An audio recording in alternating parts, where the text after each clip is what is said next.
Hare Krishna.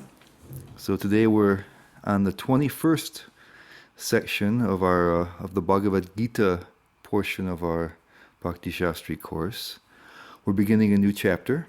That's chapter 10, and we'll be covering the first 11 verses. The last four, 8 through 11, are considered to be, people call them the nutshell verses, so that they describe the essence of the whole Bhagavad Gita.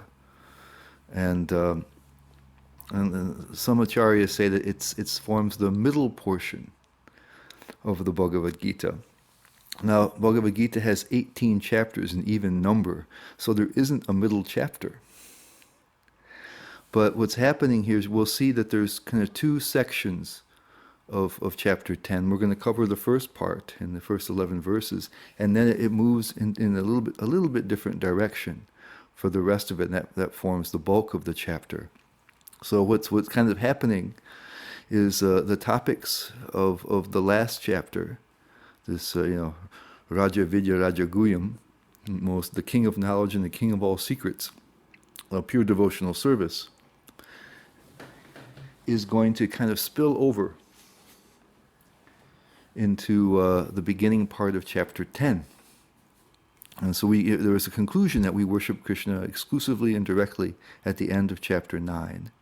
And a lot of the topics, and it was like a conclusion, that and some of the different things that supported that decision and supported that conclusion, and were spread over chapters 7, 8, and 9. It was more concentrated in chapter 9, but still in chapter 9, they talked a little bit about different kinds of mixed bhakti a little bit, also those who weren't performing bhakti. Some of these things are mixed in. And so it wasn't entirely, it's systematic, but it wasn't necessarily concentrated.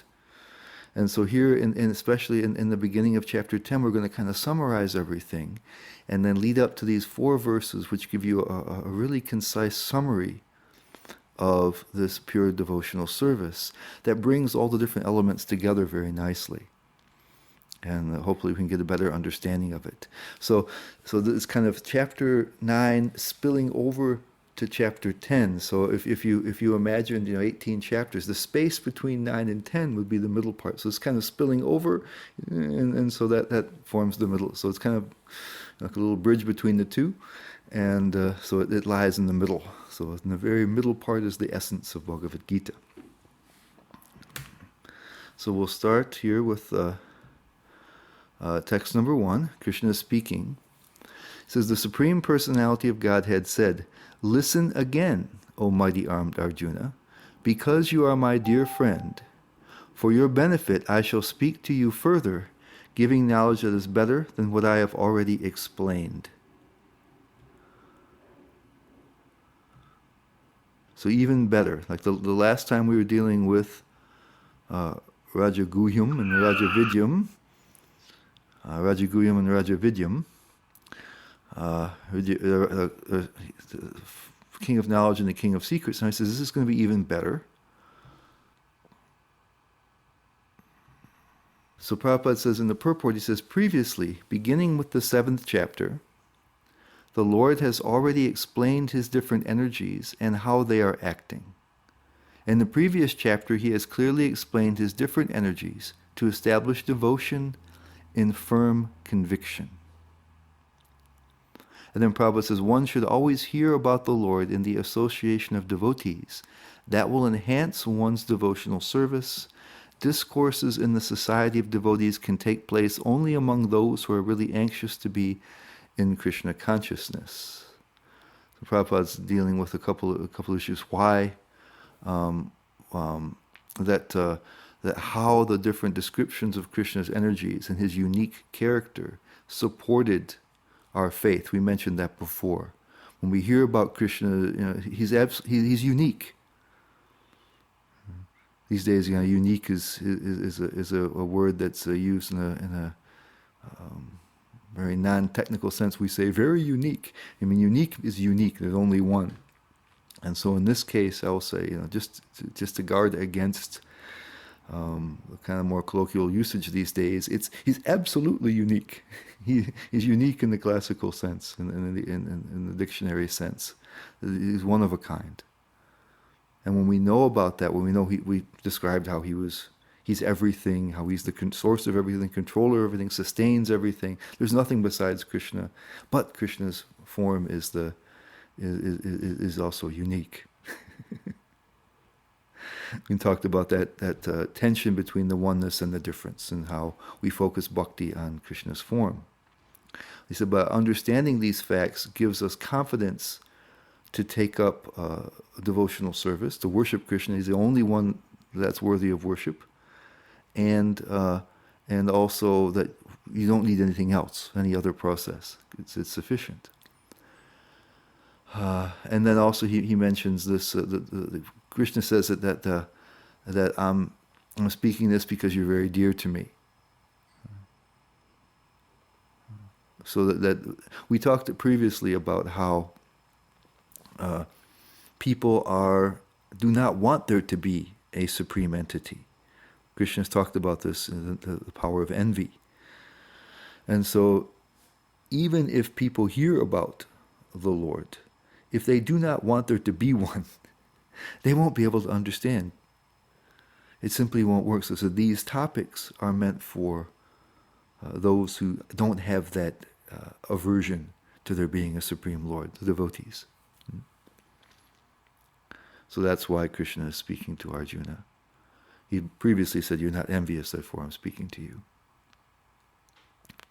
We'll take a look at some of the words in the verse. This shrinu, or just hear, Prabhupada translates it. And both Baladev Vidyabhushan and Vishwanath Chakravarti Thakur, they mention that Krishna urges Arjuna to listen, even though he's already listening. Because when Krishna is saying that, Arjuna is already attentive. It wasn't like he kind of spaced out or something, was distracted. He said, here, listen up. He's already listening, he says. But he says that both say it's an indication that the topics that are about to be discussed, merit special attention. And so we should, I guess, also take notice of that and pay special attention to this section of the Gita.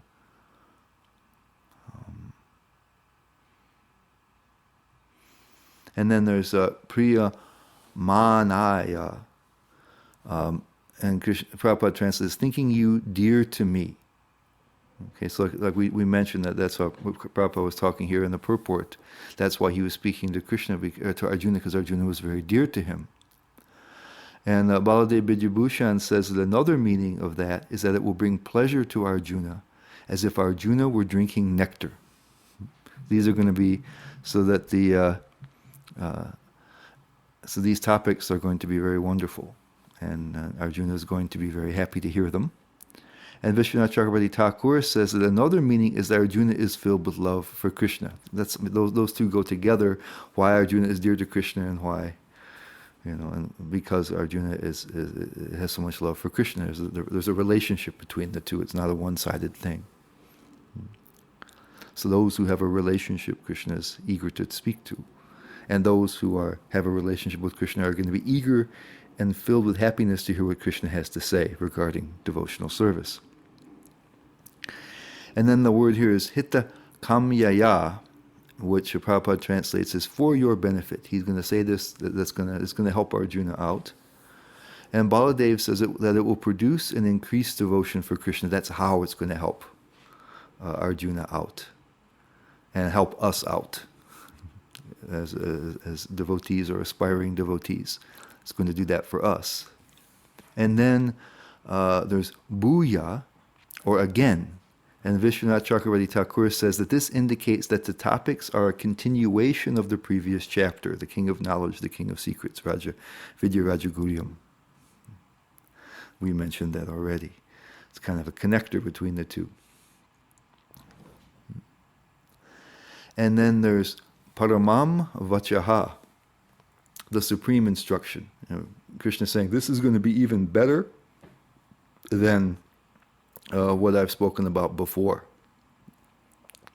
And Baladev and Vishwanath Chakravarti Thakur say that these topics will astonish Arjuna. And us as well, of course. And then in chapters 7 through 9, Krishna has spoken exclusively about bhakti. In chapter 9, he is focused on pure bhakti.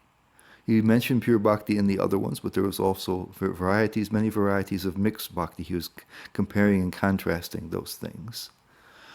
He's demonstrated that he, in his personal form, is the only worthy object of worship and devotion, and that there is no need for anything else. This is one of the qualities of pure devotion, that you don't want something in return for it. It's not a means to an end, and there's no other means used than simple devotion.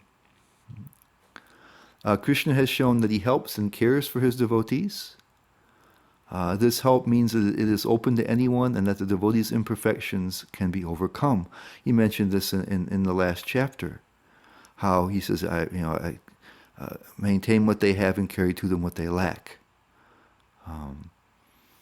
And he says that even if devotees make some innocent mistake, usually in Dharma, if you make a mistake, it really costs you.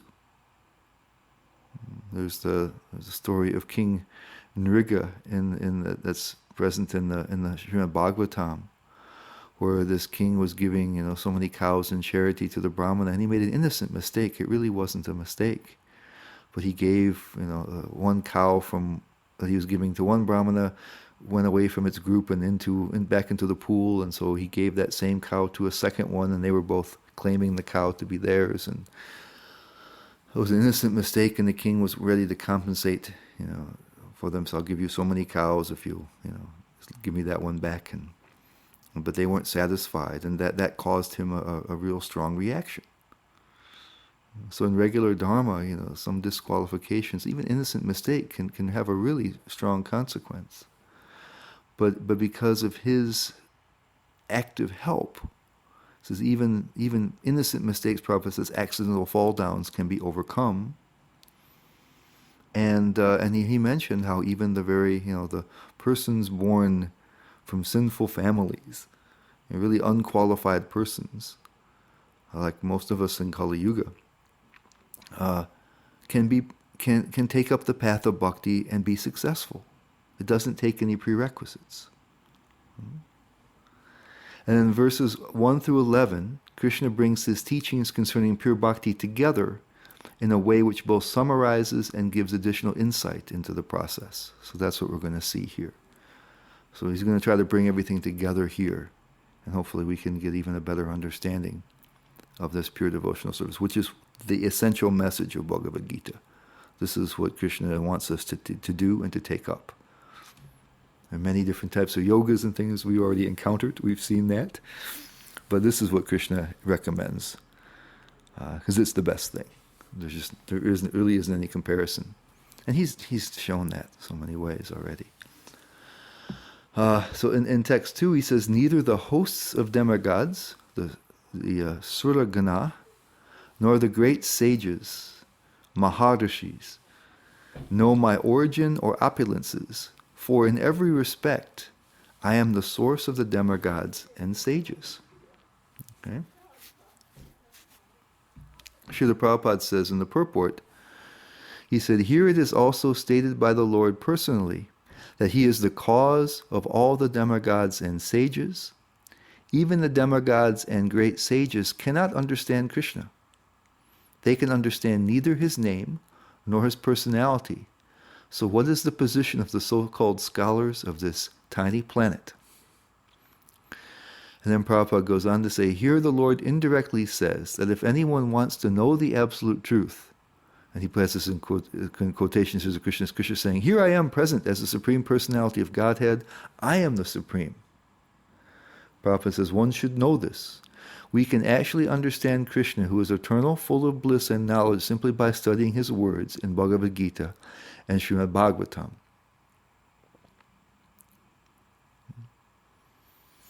So, and we'll talk a little bit more about that, but here Krishna is saying, hear it from me. Everybody else that are seeming authorities are my creation. So if you really want to know the real truth, you should hear it from me, who's the source of everything else. There's no higher authority than Krishna. Prabhupada says, Krishna is saying, here I am present as the Supreme Personality of Godhead. I am the Supreme. He's telling us to our face, so we should listen. And then Prabhupada goes on in his purport, he says, because most men cannot understand Krishna in his actual situation, out of his causeless mercy, he descends to show favor to such speculators. So he's introducing the notion of Krishna's mercy, if we want to really understand. Again, looking at one particular word, prabhavam, Prabhupada defines it as origin and also as opulences. It says origin, comma, opulences. So has two meanings there that he's putting. In Vishwanath Chakravarti Thakur, he focuses on the first one. He says it's Krishna's birth, and Baladev Vidyabhushan considers it to refer to his opulences or powers. And so Srila Prabhupada includes both of these meanings in his translations. You know, Sanskrit words have many, many meanings. And we just had Garuda Prabhu, who's a university professor and disciple of Srila Prabhupada and a Sanskrit guy, who was talking about how he spent so many days translating a single word in one of the verses he was translating of the Srimad Bhagavatam. It was very, very many meanings in Sanskrit, and so sometimes a single verse can have many simultaneous meanings. Vishwanath Chakravarti Thakur says the indirect meaning of this verse is that Krishna can only be known through his mercy. And Baladev Vidyabhushan, he kind of extends that and says he is known through the mercy of his devotees. So notice that the demigods are seen by many non-devotees or non-bhaktas as objects of worship. Krishna's mentioned this in several places. Other people worship the devatas. And people see great sages, maharishis, as spiritual authorities. But pure bhakti is a subject rarely addressed in the Vedas. There's an interesting discussion in the Brihat Bhagavatamritam about that, where it shows that so many portions of the Vedas don't understand the process of pure bhakti so well, because that's why it's a Rajaguhyam, great secret, and king of knowledge. So it's addressed kind of rarely in the Vedas, and is beyond the understanding of many sages. When the Srimad Bhagavatam was first spoken, the King Maharaj Parikshit, who was destined to die in a few days, was sitting down fasting on the bank of the Ganga, and various sages assembled there to see what was going to happen and to give him guidance. And he asked them, what was the duty of someone who's about to die? And there were differing opinions there. And it took a great devotee, Shukadev Goswami, to appear and to give him the correct information, the final conclusive answer to his question. So someone may see them as authoritative, but if they contradict what Krishna says, then Krishna has to take precedence. He's the source of them, so he knows better than them. And in the same way, if the devatas are seen as worshipable, well, how much more so Krishna, who's the source of them? So by claiming to be the source of the demigods and sages, Krishna reinforces his position as the only valid object of worship and the highest spiritual authority. Again, this sort of thing is supposed to increase our faith in the process of bhakti. Who else are you going to worship? And if there's someone that exists like this, shouldn't you worship him?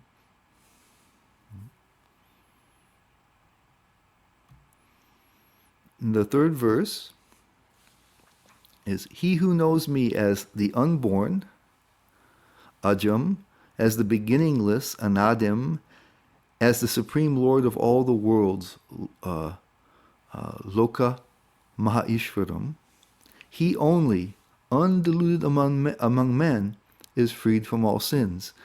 We talked previously about the importance of recognizing Krishna's form as the supreme reality. We talked about that tension between the oneness and the difference. That everything that exists is an extension of Krishna's energies, but only Krishna is complete. He's the full manifestation of reality. And so he's saying that people, if they understand these three things, he's unborn, he's beginningless, and he's the Lord of all the planets, the master of all, the controller of all the planets. We're going to see from Baladev Vidyabhushan how that, though no one else or nothing else possesses those three characteristics. So this distinguishes him from all else, actually. Prabhupada says in his purport, he says, here the Lord is described by the word aja, meaning unborn. But he is distinct from the living entities who are described in the second chapter as aja. The Lord is different from the living entities who are taking birth and dying due to material attachment. The conditioned souls are changing their bodies, but his body is not changeable. So Prabhupada is anticipating an objection, because when we read the second chapter where Krishna describes the souls, he said the souls are unborn. But they are still changing bodies. The souls themselves are not born and don't die, but their bodies do. And so with Krishna, he has a spiritual form, and thus the form doesn't change. So in the sense that's intended here, he's distinct from the souls, the conditioned souls. And then Prabhupada says, if Krishna is known as the son of Devaki, he's anticipating another objection. How can he be unborn? That is also explained in Srimad Bhagavatam. When he appeared before Devaki and Vasudeva, he was not born as an ordinary child. He appeared in his original form, and then he transformed himself into an ordinary child. Because he's known to be. We celebrate Krishna's Krishna Janmashtami. We celebrate his birthday. Say his appearance day, because we acknowledge that he wasn't born like an ordinary person.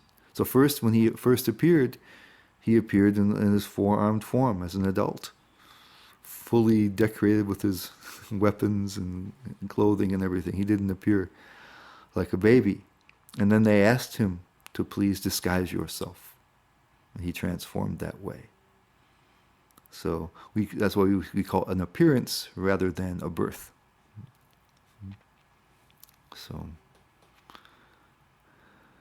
So he seems to be born, but he's not. Both of those things are true. And then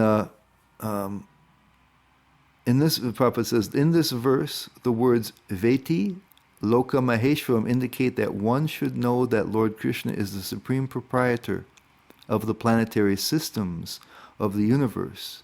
He was existing before the creation, and he is different from his creation. This is also, he's in some ways paralleling what Baladev Vidyabhushan says. And not precisely, but fairly closely. And then he says, Sri Krishna is therefore different from everything that is created, and anyone who knows him as such immediately becomes liberated from all sinful reactions. One must be liberated from all sinful reactions to be in the knowledge of the Supreme Lord. So this is I put this particular section in because I think there can be some misunderstanding here. If you read this, it looks like it's a kind of a catch-22 or a contradiction.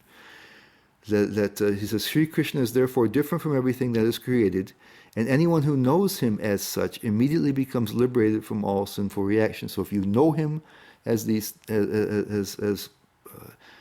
unique entity, then you become free from all sinful reactions. And then he says, one must be liberated from all sinful activities to be in the knowledge of the Supreme Lord. So it sounds like, first of all, you have to have the knowledge to become free from sin, but then you have to be free from sin to be in knowledge. So it seems to be a catch-22 there. I think it's just a question, and this follows from what the other commentators say, and that it's just a question of English as a second language. If he said one must be liberated from all sinful activities in order to be in the knowledge of the Supreme Lord, then I think it would be a real contradiction there. He just says one must be liberated from all sinful activities to be. So I think really what he's intending to say, that if one is in knowledge of the Supreme Lord, then he must be liberated from all sinful activities, because it's a natural consequence of that knowledge. So I think it's just a question of the English as a second language here. And Baladev and Vishwanath Chakravarti say that sins are obstacles to bhakti.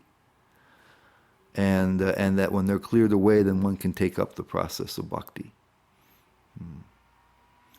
And there, now we can also say, there could also be a different doubt, that in order for us to take up bhakti, we have to remove the sins, and we saw that in verses 7:15 and 7:28. We said that those people who are duskritas, who are performing sinful activities, they don't surrender.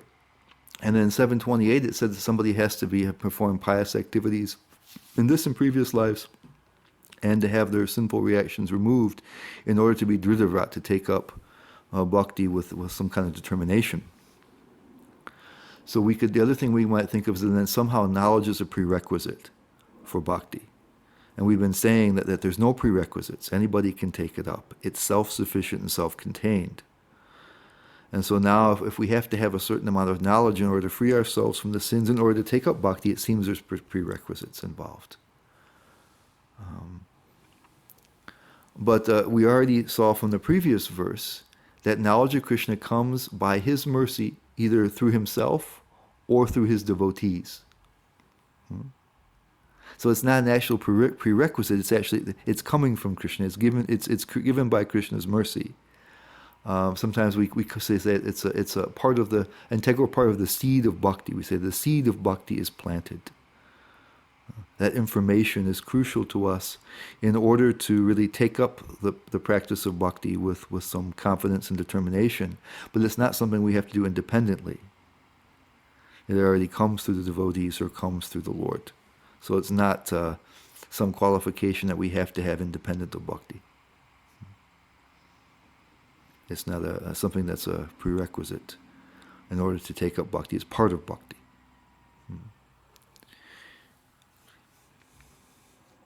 And Krishna is producing the Bhagavad Gita for everyone to hear. And the devotees are trying to teach the same thing everywhere. So anybody can come and can hear and can understand. Though not an independent quality. Now, Srila Baladev Vidyabhushan explains how those are the three qualities mentioned: Anadim, without beginning; Ajam, unborn; Loka, of the planets; Mahaishvaram, the supreme master of the planets. The Loka Mahaishvaram, the master, supreme master of the planets. It distinguishes Krishna from everything and everyone else. So here's how he puts it. He says, the unborn, Ajam, distinguishes Krishna from all, this is Prabhupada mentioned this one, from all conditioned souls who change bodies. They change bodies, Krishna doesn't, even though the souls are considered to be unborn. And then he also says it distinguishes Krishna from all material objects, who also appear and then disappear. They're born in that sense. Every material object has a beginning and an end. And then the Anadim, without beginning, distinguishes Krishna from souls who have attained liberation, who no longer are born, but who previously went through birth and death. Right, so once somebody is liberated, they become Aja, no more birth and death. But they weren't in that exact same status always. Baladev Vidyabhushan says, but previously they were doing it. So therefore they weren't Aja and Anadim. They weren't without death always. Okay? And then he says, the Lord of all the planets distinguishes Krishna from the eternally liberated souls. Right? There are eternally liberated souls who pass both of the Aja, unborn, and Anadim criteria. They've never been born. Krishna says to Arjuna, he says, never was a time when I or you or all these kings, there's never a time when when we have never existed, and there will never be a time when we do not exist. So that means the souls are all Anadim. So those who have never taken birth in the material world, eternally liberated souls, they've never taken birth. And so they satisfy the Anadim and the Aja, but they do not control all the planets, so that separates Krishna from them. And he says it also separates Krishna from time, which is Anadim and Aja, but Krishna is the controller of time. and Prakriti, which is the raw material of material existence. So the different forms of material nature, the different creations happen, come and go, they're born. But the actual raw material, I guess you could say, if you have sand, and sand can turn into sandstone, you can make sand sculptures out of it, do various things with it, but the sand always remains. So even while the material world is functioning and different things are coming into being and going out of being, the raw material for it, Prakriti, isn't changing. So Prakriti is unborn in that case, and anadam, without beginning, but not the controller. So those three characteristics distinguish Krishna from everything else. So that's why those three are mentioned according to Baladeva Vibhushan. And that fits the flow of our discussion. Krishna is unique. That's why we worship Krishna and nobody else. And that's why we should worship, he's also the one why we should worship Krishna, because of his unique status. He's the source and maintainer of everything. So we should worship. And if we do worship, we should worship Krishna. So now we're on text 4 and 5. They come together. And oh dear, I made a slight mistake here in my screenshot. I'm reading the verses from my PowerPoint, but I didn't put the translation on this one. So, intelligence, knowledge, freedom from doubt and delusion, forgiveness, truthfulness, control of the senses, control of the mind, happiness and distress, birth, death, fear, fearlessness, nonviolence, equanimity, satisfaction, austerity, charity, fame, and infamy, all these various qualities of living beings are created by me alone.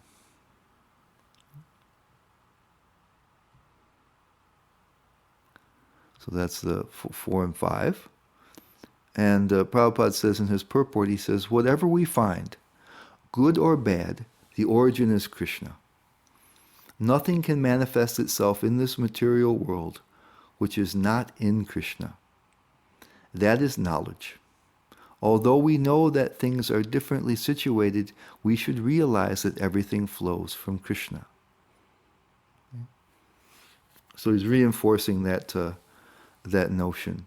Baladeva Vibhushan, he says, his assertion is that this verse expounds upon Krishna's status as the origin and Lord of everything. So Prabhupada's saying the same thing there.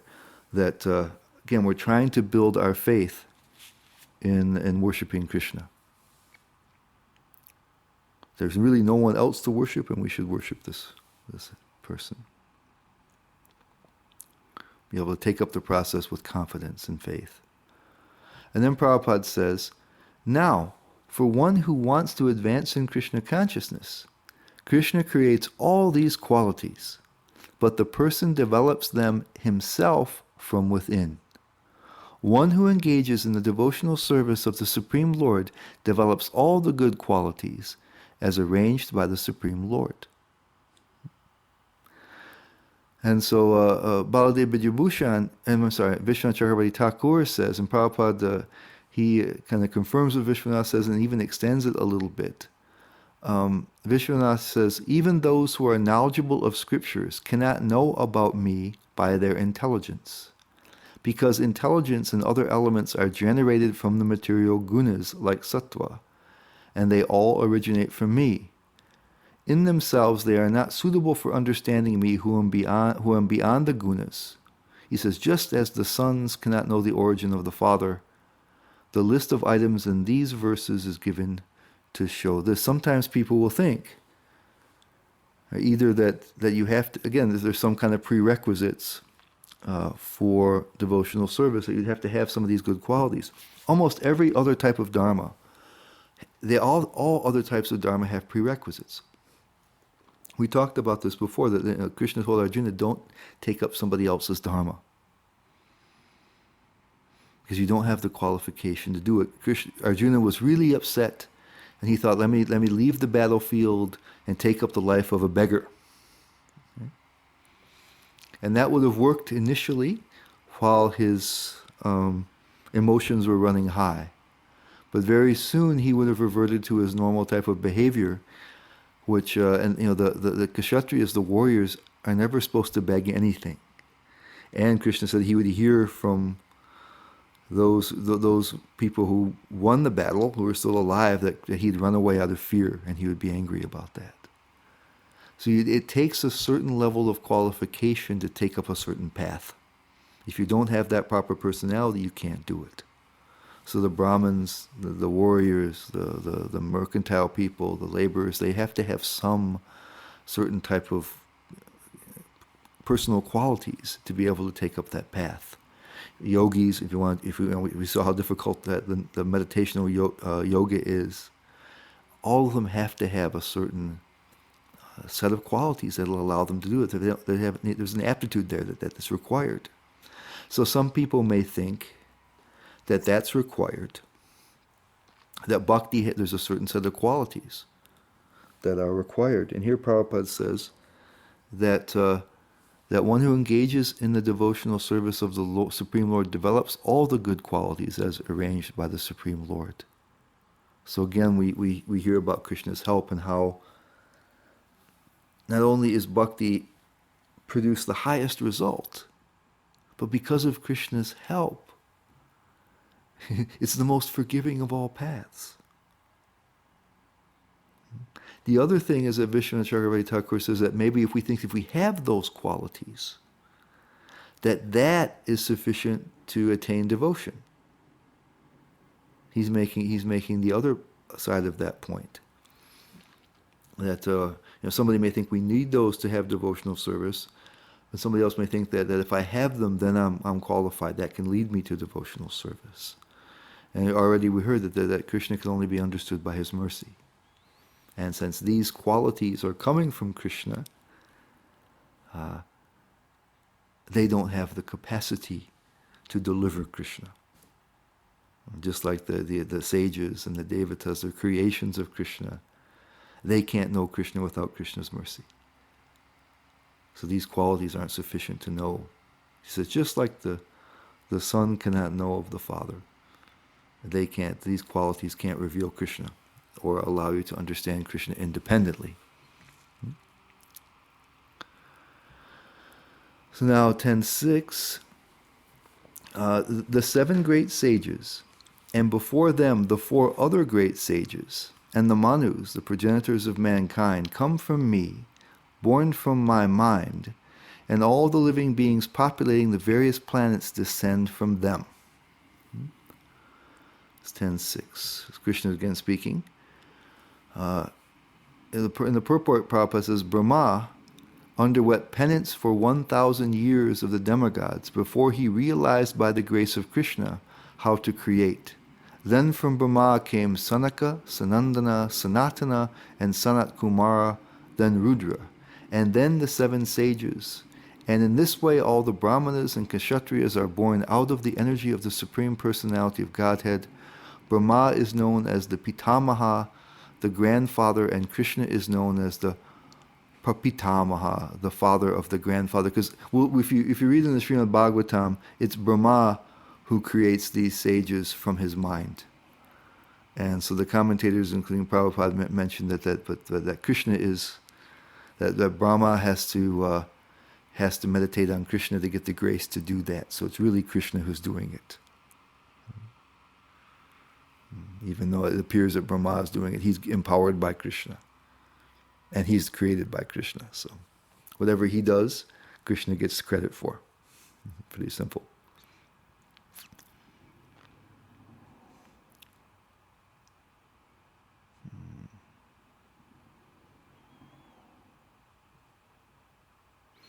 And Prabhupada says, and also they say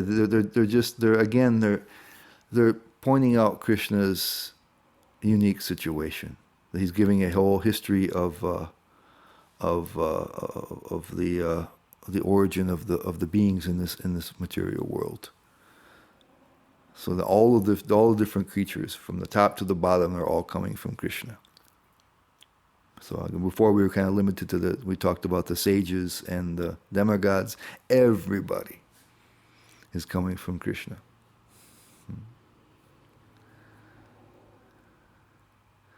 And now text 7, and this is stating again a point we've been kind of continuously speaking about. It's an important point. He says, one who is factually convinced of this opulence and mystic power of mind, so vibhutim yogam are the two words, opulence, vibhutim, and yogam, mystic power of mind, engages in unalloyed devotional service. Of this there is no doubt. That's what we've been saying, is that Krishna has been describing his qualities, he's been describing his situation in detail, so that we may be firmly convinced that he should be our object of adoration, veneration, worship, and no one or nothing else, and that will be sufficient. We saw the two things, that there's exclusive worship of Krishna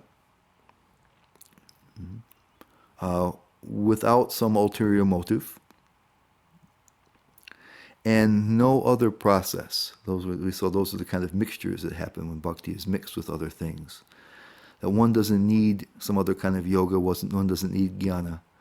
That bhakti is self-sufficient. Doesn't take any previous qualification. Krishna supplies everything that's required.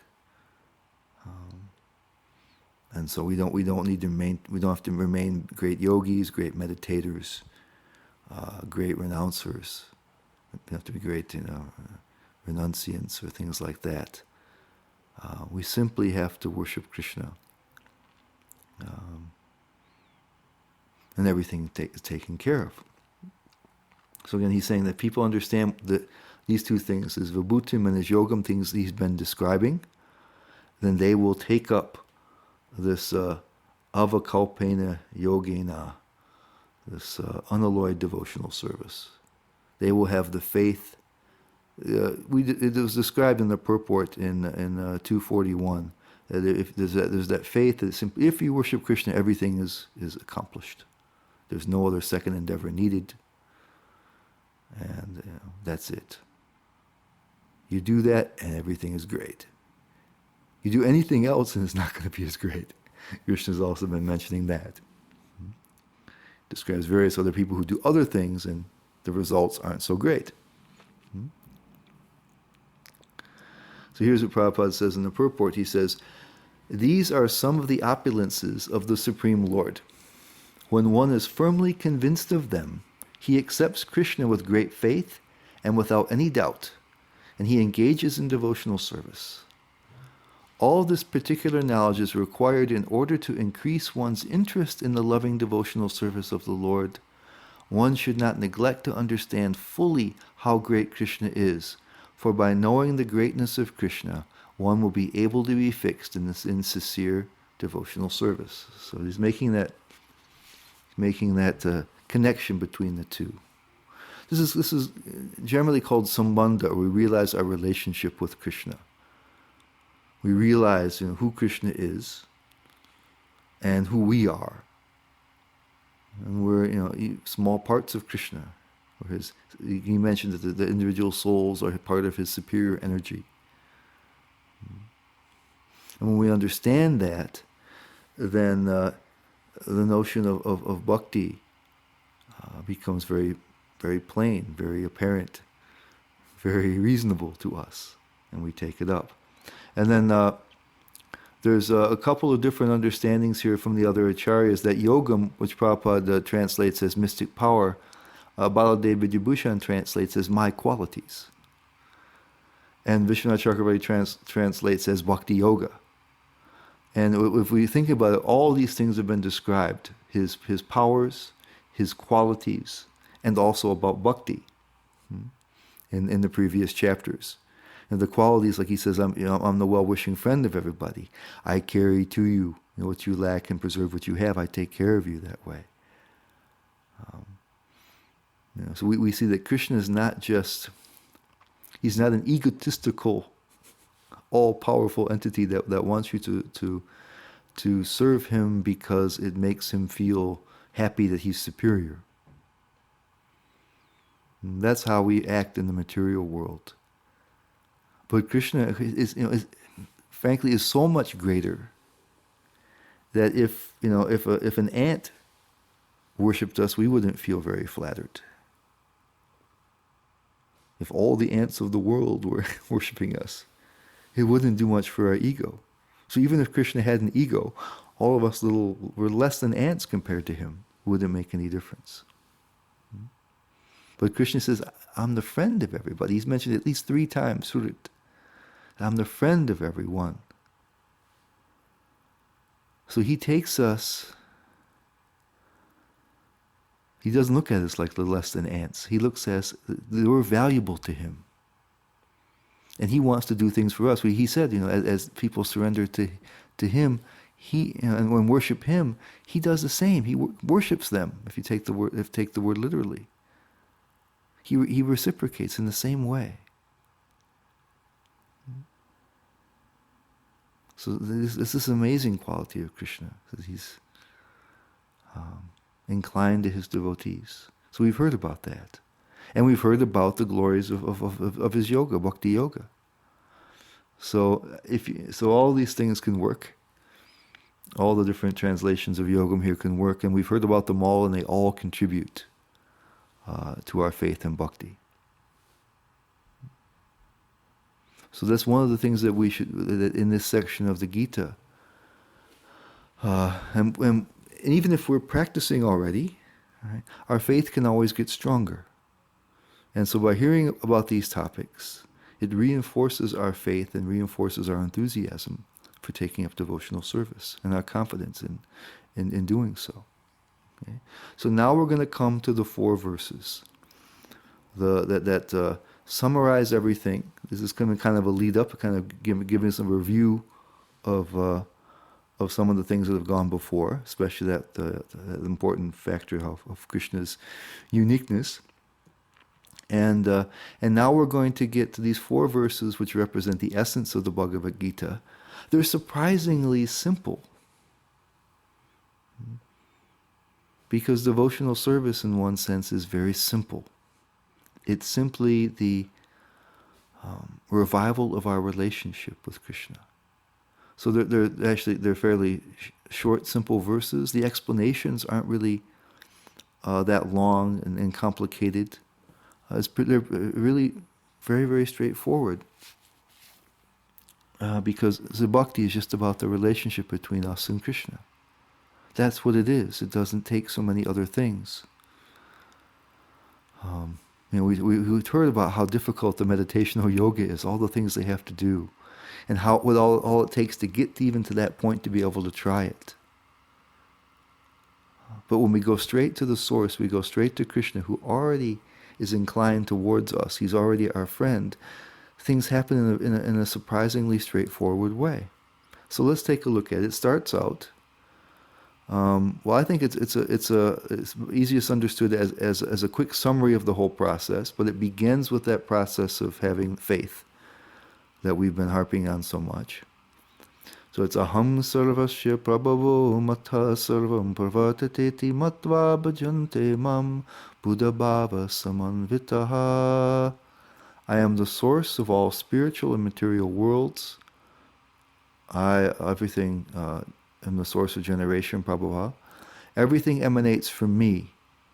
The wise who perfectly know this engage in my devotional service and worship me with all their hearts. That's what he says.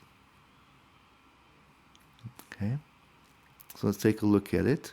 Prabhupada says, a learned scholar who has studied the Vedas perfectly and has information from authorities like Lord Chaitanya, and who knows how to apply these teachings, can understand that Krishna is the origin of everything in both the material and spiritual worlds, and because he knows this perfectly, he becomes firmly fixed in the devotional service of the Supreme Lord. So again, if we have this understanding of who Krishna is, we have every confidence of taking up his worship. And so here, there's the sarvam pravartate, everything emanates That's how Prabhupada translates it. Baladev Vidyabhushan and Vishwanath Chakravarti Thakur, they give an alternate translation and they say everything operates. So everything, so in their take, everything comes from Krishna and it operates because of Krishna. So it's a little bit different take. So Srila Prabhupada's translation captures the notion of oneness, his emanating from him. It's supported by him. It's just everything rests on me like pearls on the thread. And it's his energy. So not only is Krishna the source of everything, but everything is also his energy. So I think his translation conveys that part of it, which has already been described and is important. And Baladev Vidyabhushan and Vishwanath Chakravarti Thakur capture the notion that Krishna is the controller. Because of him, that operates and works. So that's also an important notion. So generally, when the acharyas have a little bit different take, you kind of find a way to reconcile them all. So it can mean both of those things. And they all contribute to this having faith, as Prabhupada says. He knows this perfectly. He becomes firmly fixed in the devotional service of the Supreme Lord. Now, next we can take a look at this word, two words, bhava samanvitaha. With great attention, Prabhupada says in the word-for-word translation, and with all their hearts in the smooth translation. And so I've looked at, I wondered about this word bhava, particularly, bhava, because it's also bhava is one of the stages of bhakti. It says there's devotional service in practice or sadhana, devotional service in ecstasy, bhava, and devotional service in love of God, prema. Bhakti, 3 types of bhakti. Those are divisions of the nectar of devotion, the Bhakti Rasamrita Sindhu. And so I wondered about that a lot, but also Sanskrit words have many different meanings. So here it just could be with great attention or great feeling or that kind of stuff. That made sense that it could be used in a non-technical form like that. But I wondered if it had any connection to that, bhava bhakti. And so I read it one time through some of Prabhupada's lectures on that verse. And I found at least 2 of them where he explicitly equates this bhava in this verse with the advanced stage of devotional service, bhava bhakti. And Vishwanath Chakravarti Thakur, he agrees with that, and he says that it means that they reciprocate with him in one of the different rasas, servitorship, friendship, parental affection, or conjugal love. And Baladev Vidyabhushan goes even further, and he equates it with prema, the most advanced stage of bhakti. So that would be. So if we look at it that way, it's a little bit surprising, because if we just know those things and suddenly we have Krishna prema or we have bhava bhakti, we don't find that to be true. And so it's if we look at the verse as a summary of the process of pure bhakti, so it leads to those things, then I think it becomes understandable. The conviction that Krishna is the source, sustenance, and controller of everything gives the faith to take up the process of pure bhakti. And as we saw in Nectar of Instruction, that faith produces enthusiasm, right? So with great attention, when Prabhupada translates it in the word for great attention, we're enthusiastic and take it up. And then with that attentive and enthusiastic practice, we're led to these higher stages. So the different meanings here of bhava, with all their hearts, with great attention, and then actual bhava or prema, they come, in succession. First of all, there's that faith to take it up, which naturally produces enthusiasm or great attention. Yeah. And that enthusiasm then causes bhakti to develop through the various stages. There's that notion of, so there's usually there's 3 stages, to devotional practice. There's that sambandha, the understanding of the relationship that gives us faith to take up bhakti. Then there's the practice of the bhakti, abhideya, and then the perfectional stage that's produced from the practice. And so here, the whole thing is kind of implied that this knowledge of Krishna, as the source of everything and the controller or the or that the source of emanation for everything, gives us the faith for taking up bhakti with great attention, and that gradually purifies us to the point of perfection. And if we look at the purport in the next verse, it I think confirms this take on that.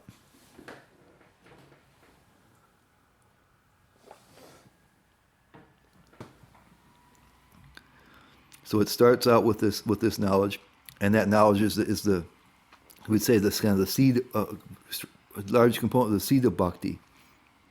That starts out, gives us the encouragement to take up the process, and the process then carries us to perfection. And so then the process here then is explained in more detail in the next 3 verses. So the verse 10 is Madchitta madgata prana bodhayanta parasparam katyantascha mam nityam tushanti cha ramanti cha. The thoughts of my pure devotees dwell in me. Their lives are fully devoted to my service, and they derive great satisfaction and bliss from always enlightening one another and conversing about me. Okay. So Prabhupada says in the purport, he says, pure devotees, whose characteristics are mentioned here, engage themselves fully in the transcendental loving service of the Lord. Their minds cannot be diverted from the lotus feet of Krishna. Their talks are solely on the transcendental subjects. The symptoms of the pure devotees are described in this verse specifically. Devotees of the Supreme Lord are 24 hours daily engaged in glorifying the qualities and pastimes of the Supreme Lord. Their hearts and souls are constantly submerged in Krishna, and they take pleasure in discussing him with other devotees. So that's in Prabhupada's purport. And then Baladev Vidyabhushan mentions that this is a description of the process of bhakti. And Vishwanath Chakravarti Thakur says that it is describing hearing, chanting, and remembering, the 3 really key processes of, there's the 9 processes of devotional service that Prahlad Maharaj gives. I think we've already talked about that. And those are the first 3. And so we see that here in the verse, much chitta, their minds are engaged in me. So that's the remembering. The bodhiyantaha, speaking amongst themselves, bodhiyanta parasparam. So there's both hearing and chanting, but he says that's the hearing part, since we're also hearing. And then there's kathayantascha, or talking. From who's So so those 3 things. They're hearing, remembering, and hearing, speaking, and remembering about Krishna. And so those are the basis of sadhana bhakti. So we see how it's done. And then if you read that snippet of the purport that I gave you there, it seems it may seem a bit out of reach for you. Devotees of the Lord are 24 hours daily engaged in glorifying the qualities and pastimes of the Supreme Lord. Their hearts and souls are constantly submerged in Krishna, and they take pleasure in discussing him with other devotees. Well, that part we can understand. But their hearts and souls being constantly submerged and daily, in 24 hours daily engaged in glorifying, we may feel that we fall short of that sort of thing. But in the purport, we'll see that Prabhupada indicates that bhakti is a gradual process of advancement. And something we've discussed before, the word here in the verse is nityam, or Prabhupada translates it as perpetually. And that word can have other connotations to it. It can go from regularly or daily, it can mean, or all the way up to constantly or continuously or always. So what happens is when we take up the process of devotional service, we start doing those things. And we start trying to think of Krishna. We noticed how, and we're gonna hear in the second half of this chapter, we're gonna hear some information that will help us to remember Krishna all the time. we heard that the yogis, they have to disengage themselves from all of their material, for concentrating on anything material, remove all of their material consciousness and refocus it on the soul and the super soul in order to remember Krishna all the time. Where we find out how we can do it even by using our senses. And we're going to get some extra help with that in the second half of second part of this chapter. Is more than half, but the second section. And we practice, hearing and discussing about Krishna. We're doing that here, in this class and so many other classes, and informally with each other. And we speak whenever we can about Krishna. We chant his name or there's various things. So it may not happen so intensely 24 hours daily at first. But Vishnacharya Thakur kind of indicates that there's different levels of happiness and satisfaction that were talked about in this verse, depending upon one's level of advancement.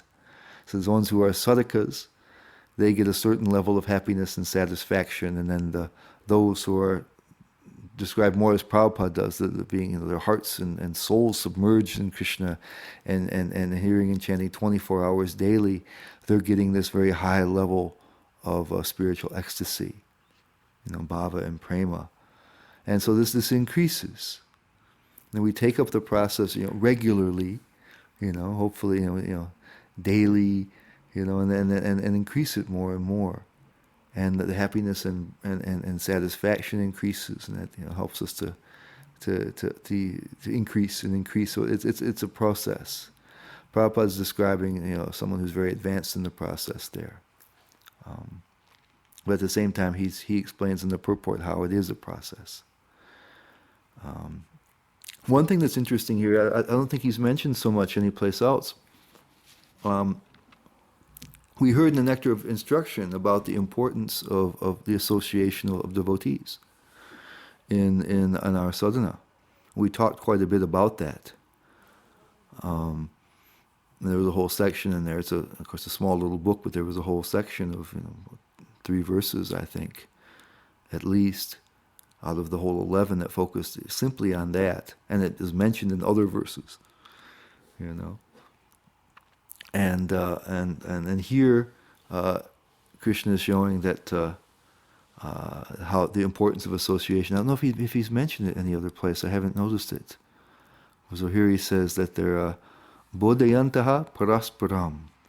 They're talking amongst themselves, enlightening and conversing about me.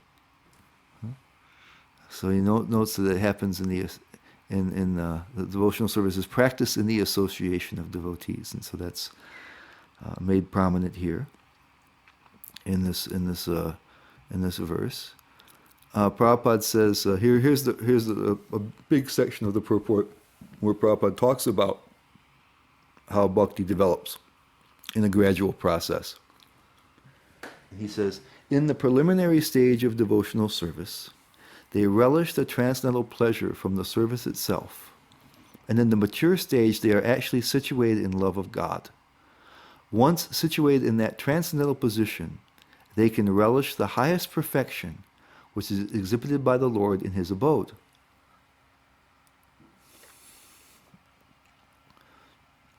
Lord Chaitanya likens the transcendental devotional service to the sowing of a seed in the heart of the living entity.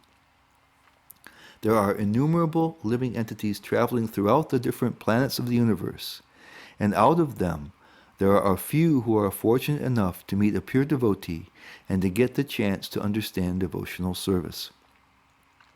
This devotional service is just like a seed, and if it is sown in the heart of a living entity, and if he goes on hearing and chanting Hare Krishna, Krishna Krishna, Hare Hare, Hare Rama, Rama Rama, Hare Hare, that seed fructifies, just as the seed of a tree fructifies with regular watering. The spiritual plant of devotional service gradually grows and grows until it penetrates the covering of the material universe and enters into the Brahmajyotir effulgence in the spiritual sky. In the spiritual sky also that plant grows more and more until it reaches the highest planet, which is called Goloka Vrindavan, the supreme planet of Krishna. Ultimately, the plant takes shelter under the lotus feet of Krishna and rests there. Gradually, as the plant grows, fruits and flowers, that plant of devotional service also produces fruits, and the watering process in the form of chanting and hearing goes on. This plant of devotional service is fully described in the Chaitanya Charitamrita in the Madhya Lila section of chapter 19. It is explained there that when the complete plant takes shelter under the lotus feet of the Supreme Lord, one becomes fully absorbed in love of God, and then he cannot live even for a moment without being in contact with the Supreme Lord, just as a fish cannot live without water. In such a state, the devotee actually attains the transcendental qualities in contact with the Supreme Lord.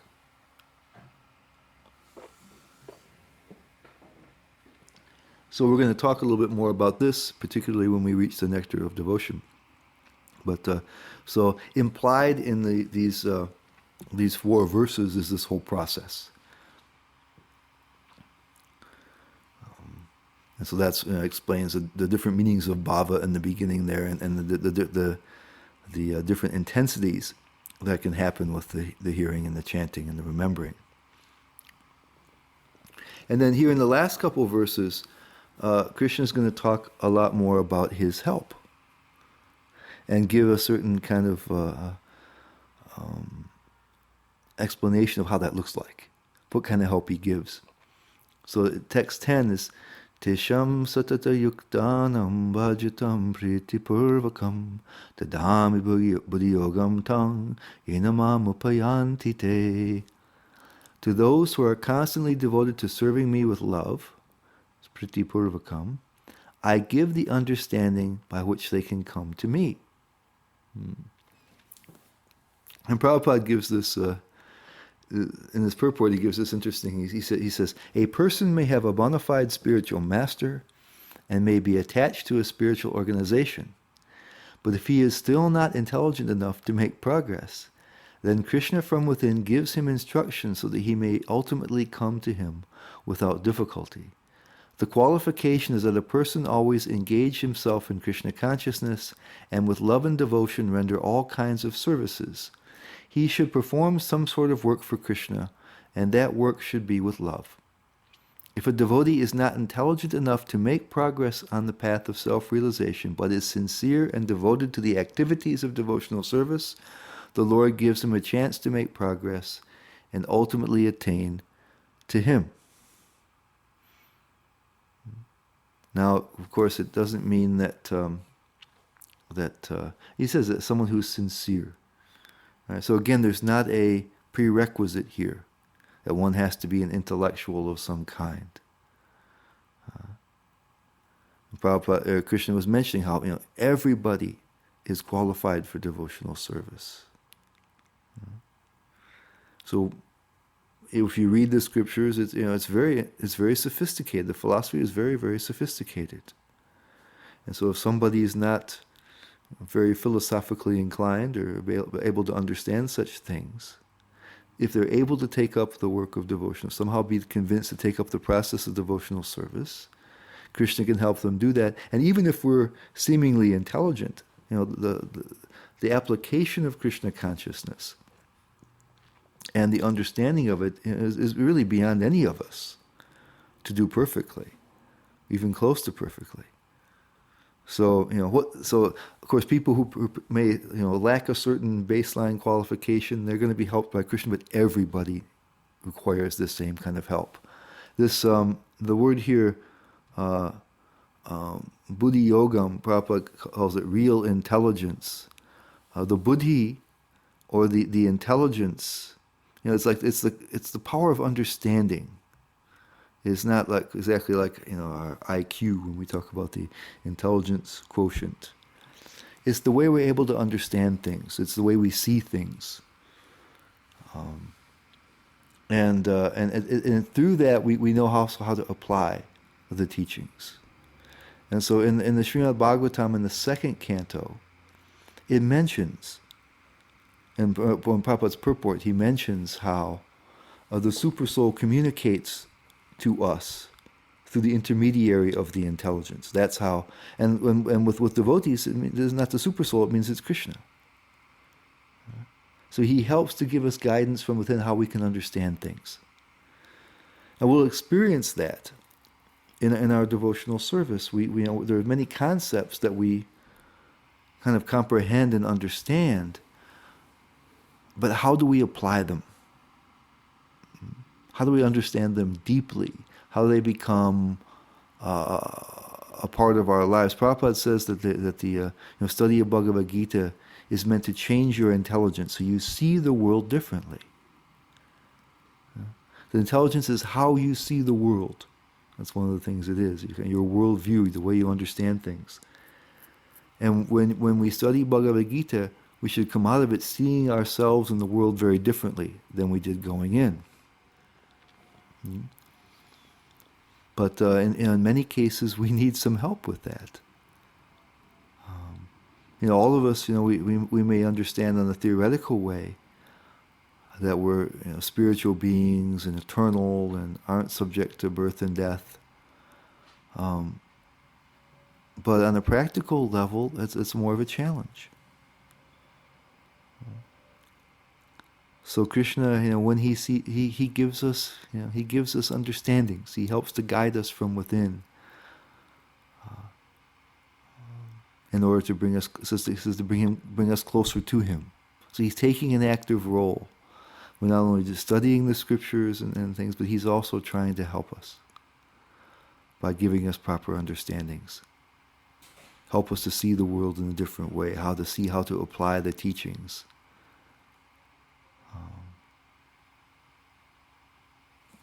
So it's an active process. That's gonna be of use to all of us, not just somebody who's maybe a little less intelligent. Even if the most intelligent are not intelligent enough to understand Krishna and how to apply the philosophy.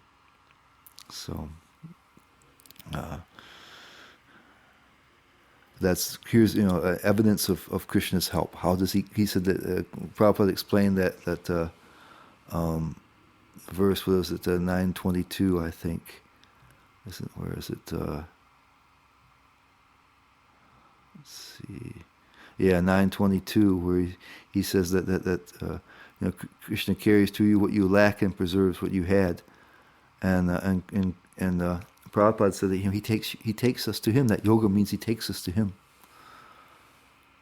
So how does he do it? That's one way he does it. He inspires us, helps us to understand, helps us to see what we need to understand, helps understand what we may already think we know, and gives us guidance in that way.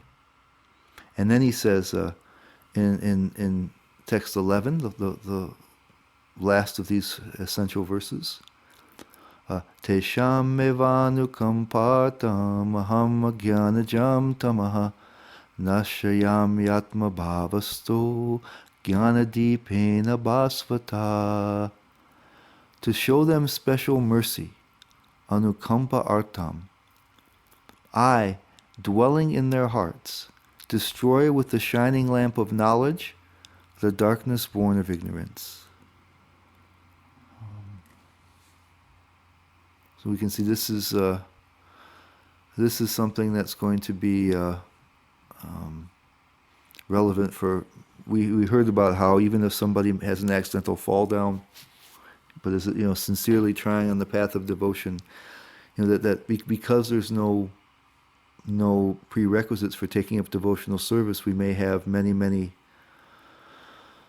negativities deeply embedded in our subtle bodies, in our minds, and in our hearts, and so we may be fighting against those when we take up devotional service.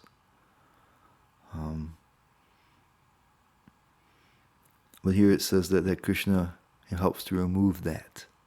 So we can see that. So he gives us knowledge. First he gives us understanding, and here, with the shining lamp of knowledge, he gets rid of all the negativities that are present in us. Prabhupada talked about how we gain all good qualities earlier in one of the purports here in this section. And here all the negativities are taken away by the shining lamp of knowledge, jnana dipena. So look what Krishna does for us. Because because he's our friend, because he's concerned with us and cares about us. We simply have to show a sincere desire to reconnect with Krishna, and Krishna is going to help us in so many ways. Now Prabhupada says here in this purport, he says, but even if a devotee does not take advantage of their literatures or of his spiritual master, if he is sincere in his devotional service, he is helped by Krishna himself within his heart. So the sincere devotee engaged in Krishna consciousness cannot be without knowledge. So again, there's the just like with the verse that said if someone has commits a very despicable activity, they're still considered to be sadhus. This is not something that is supposed to be taken advantage of. We're dealing with a relationship with Krishna. And so if now we can do whatever we want because Krishna's got my back, or here that I don't have to try to, Prabhupada always wanted us to try to learn, to study the literatures and things. So here if he says, even if the devotee does not take advantage of their literatures or of his spiritual master, if he is sincere, this is the point here. There's a certain sincerity. So if we think Krishna is just going to purify me, Krishna is going to guide me, Krishna is going to forgive me for everything, basically what we're saying is, okay, Krishna, I'm really not very interested, but if you want to kind of do everything for me and take me back to Godhead, maybe I won't fight you on this. That's really what you're saying to Krishna. So if we're interested, we'll try to study, we'll try to take advantage of the teachings of our spirit and guidance of our spiritual master. We're going to do our very best. If we have something if we have some negativity in us that's causing us struggles on the path of devotion, so we're going to pray and we're going to do whatever we can to remove that.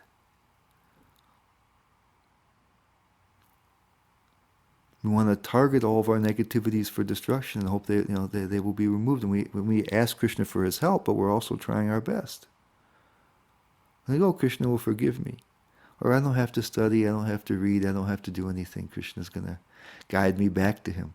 So then it means that we're not sincere.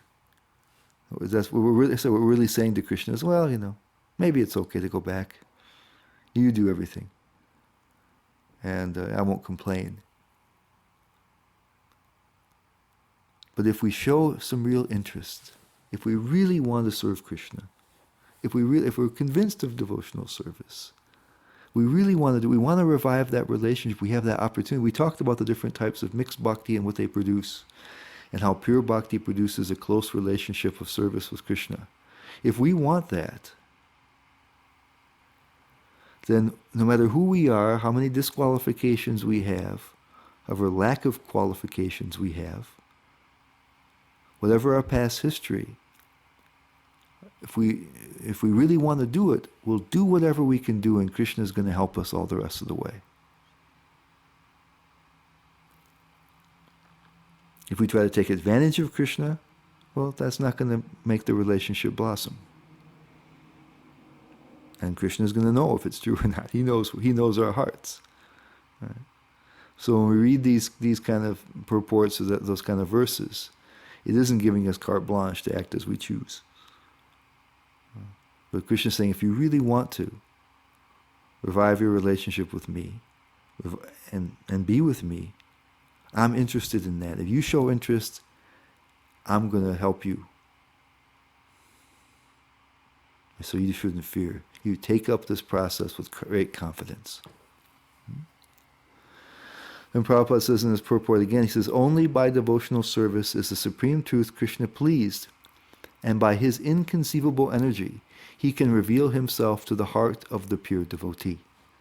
The pure devotee always has Krishna within his heart, and with the presence of Krishna, who is just like the sun, The darkness of ignorance is at once dissipated. This is the special mercy rendered to the pure devotee by Krishna. Can you say it's so beautiful? And then Prabhupada says, due to the contamination of material association, through many, many millions of births, one's heart is always covered with the dust of materialism.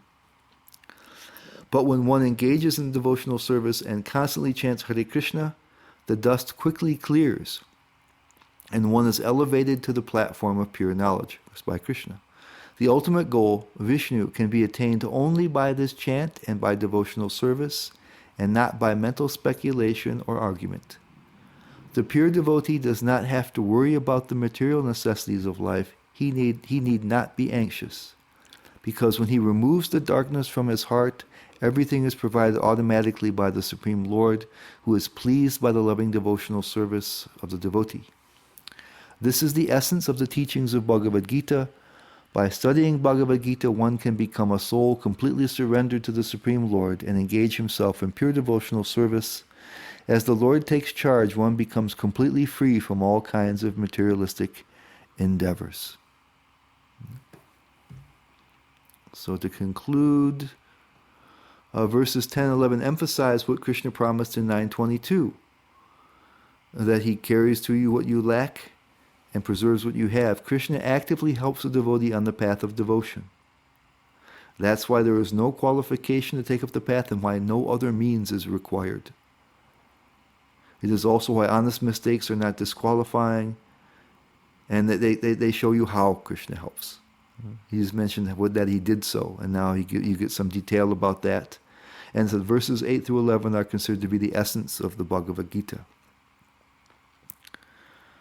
That we know who Krishna is, we know how he's inclined towards us. He's not a evil autocrat. One of the things we worry about if somebody has too much power is that they're going to mistreat us. Krishna is on the contrary. He cares deeply for us.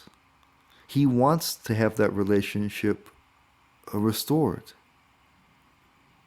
And he's eager to help. We just need to really, in one sense, we give him permission to help us.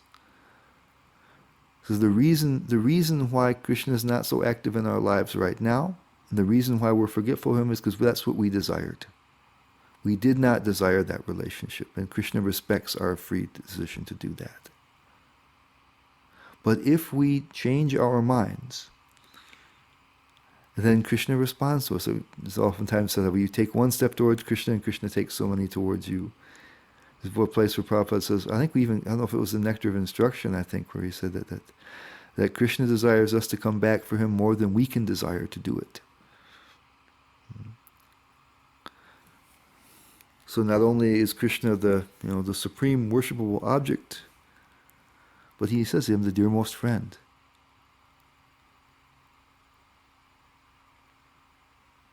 Whoever you are, wherever you are, if you just show Krishna you're sincere, then the path of good fortune is open to us, and that's been briefly described in these 4 verses. How it works. You get the faith to take up the practice. The practice attracts Krishna to help you along and to purify your heart. I don't think there can be a more beautiful system.